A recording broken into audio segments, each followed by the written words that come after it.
Bienvenue pour ce podcast, je suis Julien Desbordes, je pratique et j'enseigne les arts internes, le tai chi chuan, la méditation et différents soins comme Dissolve Therapy.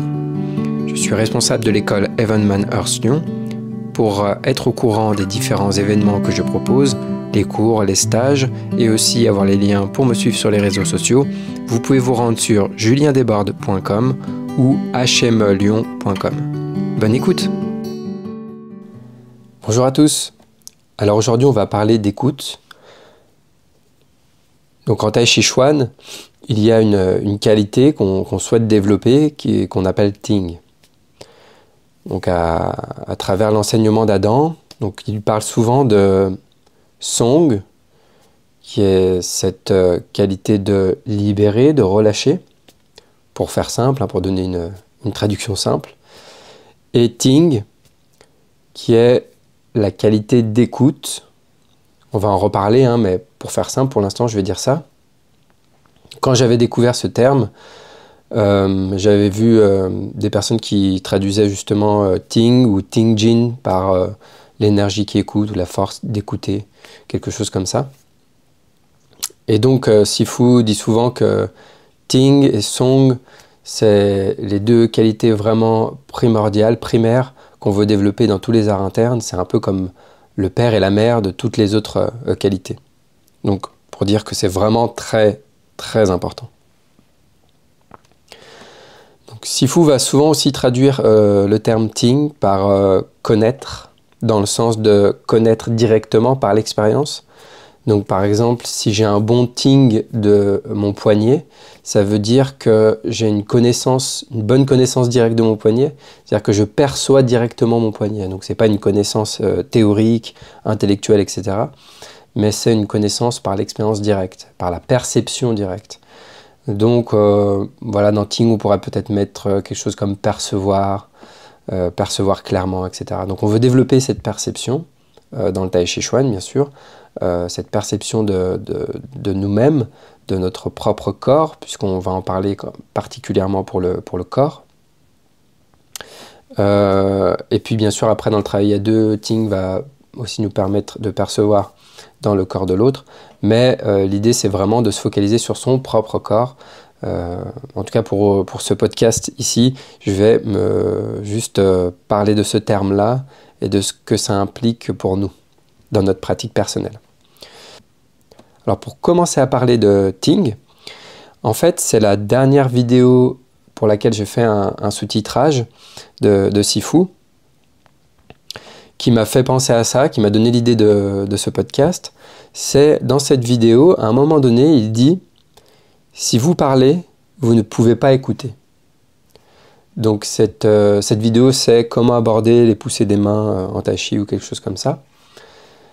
Et donc, je répète cette phrase, si vous parlez, vous ne pouvez pas écouter.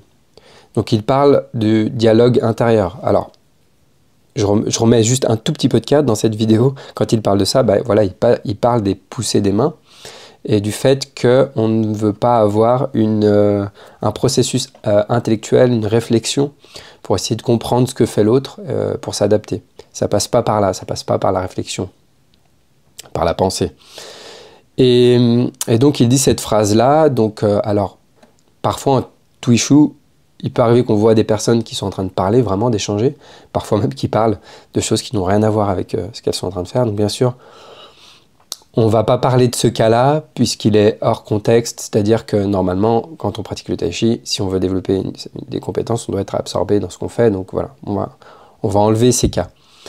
Mais ce qui peut se produire, c'est justement quand même d'être dedans, mais de tout le temps être en train de réfléchir intérieurement, c'est-à-dire de parler intérieurement en fait. Et donc si on fait ça, on ne peut pas écouter, donc on ne peut pas percevoir, parce que l'esprit est occupé avec ce blabla. Et donc comme moi, j'ai un passé de musicien, alors, je ne peux pas dire que je suis plus du tout musicien, mais c'est plus mon métier. Et donc j'ai enseigné la musique pendant longtemps. J'ai aussi pratiqué pendant longtemps le chant de l'Upad, qui est un chant sacré de l'Inde du Nord, que je pratique beaucoup moins, mais qui reste présent dans ma vie, et qui a une grande importance, une grande influence pour moi, dans le fait d'apprendre cette musique-là, et de vivre l'enseignement de cette musique-là, au-delà de la musique en elle-même, c'est aussi le mode de transmission de cette musique-là qui m'a beaucoup apporté dans ma vie en général, dans ma façon d'enseigner, moi en tant qu'enseignant aussi, et en tant qu'apprenant. Hein, donc les deux sont liés pour moi. Quand on est un bon enseignant, on est aussi... Enfin, le plus on est un bon enseignant, le plus on est normalement un bon apprenant, et vice-versa, quoi. Les deux sont vraiment très liés. Et donc, cette capacité à se taire, et donc, qui va nous permettre d'écouter, évidemment, est une qualité essentielle pour apprendre. C'est-à-dire que si on ne sait pas écouter, on ne peut pas recevoir des enseignements, on ne peut pas recevoir des instructions, donc, et les mettre en application. Donc, c'est quelque chose encore très redondant, si vous écoutez mes podcasts ou si vous me côtoyez, et donc qui est très redondant dans l'école HME et dans les stages de Sifu, il répète beaucoup ça, le fait de suivre les instructions. Mais pour suivre les instructions, il faut les avoir entendues. Et si déjà on n'est pas capable de se taire pour écouter des instructions, si on n'est pas capable de les commenter intérieurement au fur et à mesure, eh bien on est dans la capacité de les entendre de manière claire. Donc c'est déjà un premier aspect. Donc sans parler après de l'interprétation qu'on en fait, de notre capacité à comprendre les instructions, etc., qui sont encore autre chose. Mais dans un premier temps, il faut déjà être capable de les entendre. Et pour pouvoir les entendre, il faut être capable de se taire. Et c'est pas si facile. Et je voulais vous parler de ça. La première chose, c'est de vous raconter une petite histoire. Une petite histoire qui m'a marqué, en fait, parce que ça illustre exactement ça. Donc j'enseignais à un élève un morceau. Enfin, on était dans le cadre d'un cours de guitare, et donc il avait travaillé l'intro d'un morceau à la guitare, et donc il me le joue. Et il se trompe. Il ne faisait pas le bon rythme. Il mangeait un demi-temps ou quelque chose comme ça. Et donc, la mélodie de l'intro était il lui manquait un bout, quoi. Et donc, il la répète. Et je me rappelle justement, c'est pour ça que je me rappelle si bien, c'est parce que j'avais vraiment été très attentif à ce moment-là, parce que je l'ai laissé faire répéter son erreur. Je lui disais non, c'est pas ça. Je lui redonnais la bonne version, il refaisait l'erreur. Je disais non, c'est pas ça. Je lui redonnais la bonne version, il refaisait l'erreur. Et j'ai fait exprès de laisser un petit peu dérouler, et je pense qu'on a dû faire ça pendant 5 ou 10 minutes. Là, je ne me rappelle plus, mais c'était assez long quand même. Il me semble que c'était 10 minutes. Bon, même 5 minutes déjà, c'est déjà pas mal. Mais je crois que j'ai laissé faire pendant 10 minutes comme ça, où il jouait son riff, il se trompait, je lui redonnais la bonne version. Des fois, il arrivait à la refaire une fois, puis après, il refaisait en boucle, et hop, il refaisait son autre version. Pourquoi ? Parce qu'il répétait la mélodie qu'il avait retenue, qu'il avait travaillée chez lui, et il continue de la répéter en boucle, en fait, cette version-là. Il n'arrivait pas à assimiler la nouvelle version que moi, je lui proposais. Et au bout donc de 10 minutes, je pense, quelque chose comme ça, je lui dis « Ok, on arrête là ». Donc, en fait, ce qui se passe, c'est qu'à chaque fois que moi, je te rechante la mélodie ou je te la rejoue à la guitare, mais donc j'enseignais en passant beaucoup par le chant. Quand je te rechante la mélodie, à chaque fois, tu la joues en même temps. C'est-à-dire que lui, il jouait la mélodie en même temps que moi je la chantais. C'est-à-dire que moi je lui faisais 3, 4, 5 fois en boucle, et quand je lui faisais en boucle, lui, il la faisait en même temps que moi en boucle par-dessus moi. Donc en fait, il répétait en même temps que moi. Je lui dis, le problème quand tu fais ça, c'est que tu n'écoutes pas la mélodie que moi je te chante, puisqu'à chaque fois, tu la fais la tienne en même temps que moi. Donc tu as du mal à entendre la nouvelle version parce que tu chantes en même temps. C'est-à-dire qu'en fait, en gros, donc là, il est en train de parler en même temps qu'il écoute. Donc s'il parle, il ne peut pas écouter. Donc j'ai dit, ce que tu vas faire maintenant, c'est que tu vas te taire. Moi, je vais te chanter la mélodie, mais tu vas rien faire. Tu vas pas te la chanter. Même dans ta tête, tu ne te la chantes pas. Tu l'écoutes. J'ai regardé l'heure. Je me rappelle justement parce que je voulais vraiment voir combien de temps ça allait lui prendre en faisant comme il faut. Je lui ai fait, je lui ai chanté quelques fois. Je lui ai fait ok, bah maintenant réessaye. Et il l'a refait correctement. Et il l'a refait correctement plein de fois de suite. Ça lui a pris 1 minute. 1 minute s'il se tait pour entendre la bonne version.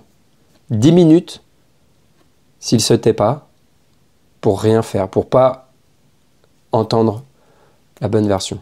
C'est-à-dire qu'en fait, du coup, on peut pas entendre un enseignement, on peut pas entendre des instructions correctement si on est nous-mêmes en train de parler. Donc c'est évident à voix haute, c'est-à-dire que si je parle et que vous parlez en même temps que moi, on n'entend rien. On n'entend rien de ce qui se passe. Si vous avez déjà vu des débats où tout le monde parle en même temps, voilà, ça ne donne rien. Dans les repas de famille parfois, ou juste à deux, hein, ça suffit des fois. Qui écoute qui? Personne en fait. Tout le monde s'écoute lui-même en train de faire son truc, donc on n'écoute pas. Voilà, donc je ne vais pas parler de communication, c'est pas le thème du jour, même si on peut en tirer des conclusions. Mais en termes d'enseignement, si on veut être un bon apprenti, qui pourra éventuellement faire de nous un meilleur enseignant, si on veut être un bon apprenti, si on veut bien apprendre, il faut apprendre à se taire. Et c'est l'effort que j'essaie de faire à chaque fois que j'écoute Sifu, que j'écoute une vidéo, etc. Donc, plusieurs problèmes qui nous empêchent d'entendre. Le fait de ne pas être intéressé, le fait de se dire « Ah, j'ai déjà entendu 15 000 fois, du coup je ne réécoute pas, etc. » Mais il y a celui-ci, c'est le fait de parler en même temps intérieurement. Donc de parler soit de se faire des commentaires, de faire des commentaires sur ce que dit la personne, des commentaires sur d'autres choses d'ailleurs. Mais enfin, le plus on parle intérieurement, le moins on peut écouter. Donc ça, c'est dans le cadre de recevoir une information. Et après, donc évidemment, dans le cadre de la pratique du tai chi, ben c'est évident. Donc c'est quand je pratique, même en solo, si je parle et que je me fais des commentaires et que je réfléchis en même temps et que je me dis « Ah, mais nanani, nanana, je me fais des théories sur le tai chi ou que je pense aux livres que j'ai lus sur le tai chi alors que je suis en train de pratiquer, évidemment, je ne suis pas dans mon corps en fait. Et je ne suis pas en train d'écouter ce qui se passe dans mon corps. Donc c'est vraiment quelque chose que j'ai bien capté. C'est pour ça que quand j'ai connu Adam Misner, découvert son enseignement, etc., et qu'il parlait suivez les instructions, etc., etc., moi, ça m'a tout de suite complètement... j'ai complètement adhéré à ce qu'il disait, et ça a joué en sa faveur dans le sens où moi, ça m'a convaincu aussi de sa qualité en tant que pédagogue, en tant qu'enseignant.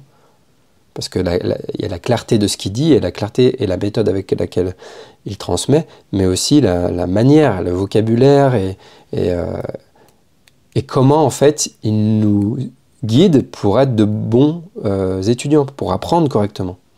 On va apprendre à apprendre. En fait, avant d'apprendre quelque chose, on doit apprendre à apprendre. C'est-à-dire qu'en même temps que j'apprends le tai chi, j'apprends à mieux apprendre. Et la qualité première pour bien apprendre, je le répète encore, c'est d'apprendre à se taire, parce qu'on veut apprendre à écouter, et que si on ne se tait pas, on ne peut pas écouter. C'est bien sûr très difficile pour la majorité d'entre nous. Et donc pour revenir à la musique indienne, quand j'ai commencé à apprendre la musique indienne, donc tout est la transmission orale. Donc j'étais face à face avec mon professeur qui me chantait des mélodies, de longues mélodies, avec peut-être des fois juste 3 sons, mais du coup je me rendais compte que à la fin de la mélodie, même pas au milieu, je me rappelais déjà plus du début, et que je commençais à réfléchir, et j'essayais de me rappeler du début, enfin bref, et qu'en fait, du coup, cette transmission orale de la musique m'obligeait à me taire. Et me montrait quand je me taisais pas, parce que c'est pas possible, en fait, de s'imprégner de ce que chante le professeur si on n'est pas complètement en train de l'écouter. Le simple fait de vouloir me rappeler, c'est une forme de pensée, c'est de la réflexion, et ça m'empêche d'écouter. Au moment où je commence à me dire c'était quoi au début, ça y est, je suis plus en train de l'écouter. Et donc ça m'a révélé plein de micro-mouvements de pensée, et de les voir, et ben ça nous permet déjà de mettre de la clarté dessus, et ensuite, petit à petit, chut. Je vois que je suis en train de faire ça, chut, et j'écoute. Et petit à petit, développer cette capacité d'écoute. À chaque fois que je suis en stade, alors pour les élèves qui me côtoient, qui me connaissent, tous peut-être pourront dire que je parle facilement, peut-être parfois trop, j'apprends aussi à me taire en tant qu'enseignant, mais quand je suis élève, je me tais. Je suis peut-être la personne la plus discrète dans une salle, dans un stage ou quoi. Je suis très discret, je parle pas, j'ai très peu de questions. Je fais ce qu'on me dit du mieux que je peux. Et voilà, parce que c'est mon tempérament de base, déjà, pour commencer. Mais aussi parce que je comprends ça. Que à chaque fois que Sifu parle, j'écoute ce qu'il dit. Même si c'est un truc qu'il a déjà dit 15 000 fois, je réécoute encore. Et peut-être il va donner une petite subtilité, je sais pas en fait. J'écoute comme si c'était la première fois qu'il parlait à chaque fois. Donc cette capacité d'écoute, elle est vraiment indispensable à développer. Indispensable.